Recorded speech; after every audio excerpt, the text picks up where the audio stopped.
अस्सलामुअलैकुम everyone, I hope you all are doing well. आज हम लोग एक न्यू पोइट्री कर रहे हैं। The name is because I could not stop for death by Emily Dickinson. ठीक है, इसके पहले मैं आपको लिटरल मीनिंग समझा दूंगी कि इस पोइट्री में आखिर हो क्या रहा है, एंड देन फिर हम मूव का ऑन करेंगे इसकी इम्प्लिसिट मीनिंग पे। इम्प्लिसिट मीनिंग क्या होता है? अंदर की बात, जो चीज़ें हम वैसे नॉर्मली मुंह से नहीं बोलते, लेकिन जब उनके बारे में सोचा जाता है तो उनकी डबल मीनिंग निकल आती है। That is known as implicit meaning. तो आज हम लोग लिटरल मीनिंग भी और इम्प्लिसिट मीनिंग दोनों चीज़ों को डिस्कस करेंगे। ठीक है, तो मेरा वीडियो आप लोगों ने एंड तक देखना है, एंड अगर आप लोगों ने मेरे चैनल पे बाकी वीडियोस नहीं देखे तो वो चीज़ें भी आप जाकर चेकआउट कर सकते हैं। मैंने एडवांस इंग्लिश का फर्स्ट ईयर और सेकंड ईयर का पूरा सिलेबस तकरीबन अपलोड किया हुआ है, तो you guys can check that out as well.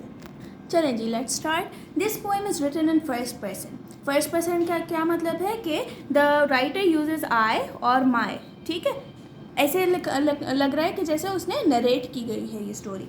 Emily starts off her poem with someone who stopped for her.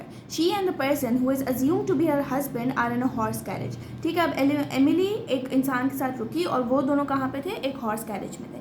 They drove slowly and there was no rush. He had to spend time with Emily and she had to put away all sorts of work to give him time for him to remain contented and happy. ठीक है, अब ये लोग जा रहे हैं horse carriage में और बिल्कुल टाइम रुका हुआ है, एंड ये लोग साथ में एंजॉय कर रहे हैं, एंड एमिली कोई भी और काम नहीं कर रही कि ताकि वो उसको टाइम दे सके अपने हस्बैंड को। अच्छा, आप लोग इसका साथ साथ स्क्रीनशॉट लेते जाएं कि ताकि फिर एंड में आप लोगों को मुश्किल ना हो। ठीक है, as stanzas progress, time progresses too, and the third stanza shows that they are married and they have an offspring whom they have picked from school while his lessons have left incomplete. ठीक है, अब third stanza में वो क्या कह रही है कि उसका बच्चा कहाँ पर है? स्कूल में है। ठीक है, एंड वो अपने बच्चे को पिक करती है फ्रॉम द स्कूल, हालांकि उसका अभी तक लेसन भी कंप्लीट नहीं हुआ। Along the way they pass the fields of grain that give them a sense of freedom and open mindedness. साथ में फील्ड्स थी किसकी? वीट की या राइस की, कोई भी ग्रेन होगा। ठीक है, and this gives them a sense of freedom. उनको बहुत अच्छा लगा इसको, और बहुत ही प्यारा दिन गुजर रहा था। That ended at a beautiful golden sunset. In the carriage they passed a house whose roof was less visible from the carriage.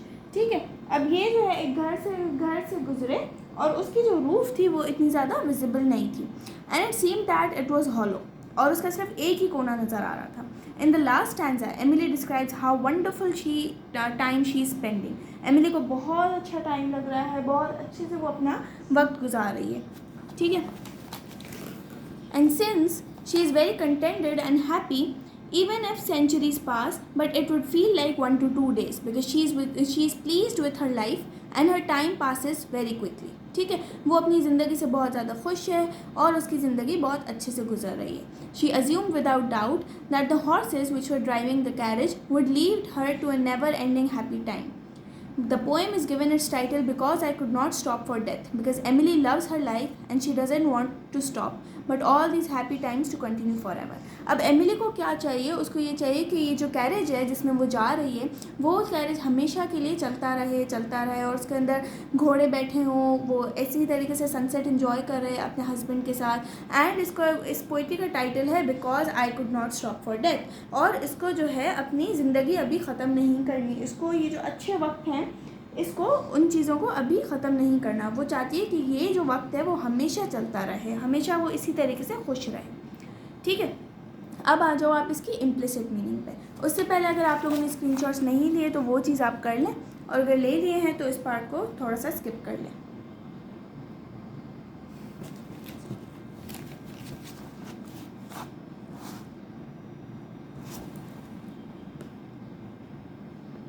चलें जी, implicit meaning.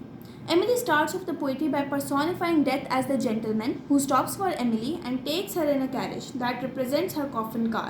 अच्छा, अब एमिली कैसे शुरू करती है पोइट्री अपनी कि एक जेंटलमैन आया है उसके पास उसको वो लेने। ठीक है, और एमिली के लिए रुकता है और वो उसको अपने कैरेज में लेकर जाता है। और कैरेज क्या चीज़ है? Carriage is actually the car, coffin की जो गाड़ी होती है ना, दैट इज़ द कैरेज।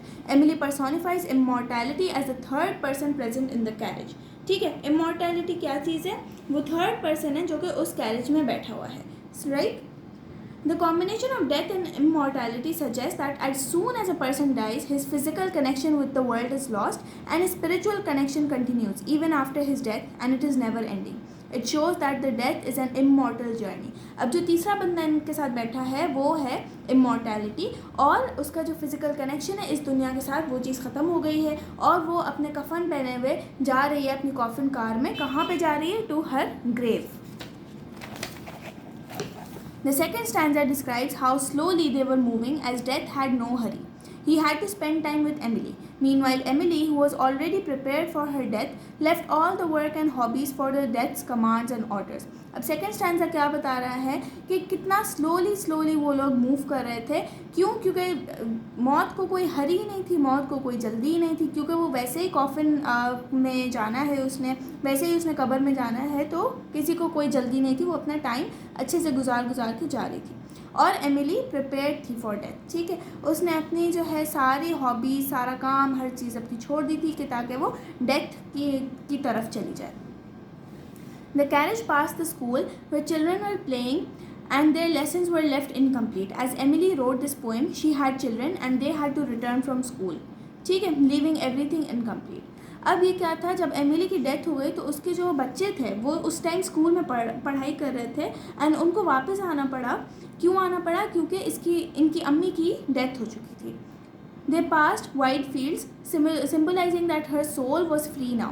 ठीक है, अब वाइड फील्ड्स क्या हमें सिम्बलाइज करती हैं? They symbolize freedom.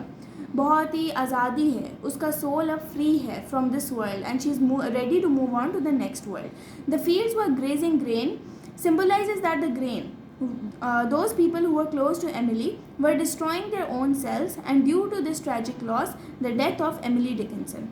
They passed the sun that was setting, symbolizing that everything was finished and hopelessness, that was a new sunrise, would return now, but Emily won't be in this world. अब ये क्या कह रहे हैं? Sunset क्या describe कर रहा है कि अब जो है एमिली की ज़िंदगी की शाम गुरूब हो रही है. और ये जो जब कोई भी चीज़ गुरूब हो रही थी, so that is very sad and that is very peaceful. तो her children and her husband had to come up with this fact कि Emily will no longer be there in their life and उनको अपनी ज़िंदगी Emily के बगैर ही गुजारनी पड़ जाएगी. Then Emily narrates her experience to the grave. The gravestone seemed a swelling on the ground, and the cornice is referred as the house in which Emily is to be buried. That is the grave and her new home. अभी जो cornice है वो इसका नया घर है. ठीक है, और जो gravestone को भी वो describe कर रही है as a swelling on the ground. In her new home क्या चीज़ है इसका? इसकी कब्र, इसका नया घर है. Even if centuries pass, she feels that it is very less time has passed. She assumes without doubt that the horses' heads lead towards eternity, that is never ending time. अब ये जो horses के heads हैं, जिस carriage में वो जा रही है अपनी कब्र की तरफ, वो समझती है कि ये तो चीज़ कभी ख़त्म ही नहीं होगी और ये टाइम इतना कम है और ये टाइम इतना जल्दी गुजरता जा रहा है. तो she is going to her final destination, she is going to her new house which is her grave. तो इस तरीके से इसने अपनी पूरी पोइट्री डिस्क्राइब की है. That is actually very sad, लेकिन it is a very very deep poetry as well. ठीक है, तो we are done with this poetry. अगर आप लोगों को कोई भी इश्यूज़ हो तो डेफिनेटली मुझसे डिस्कस कीजिएगा.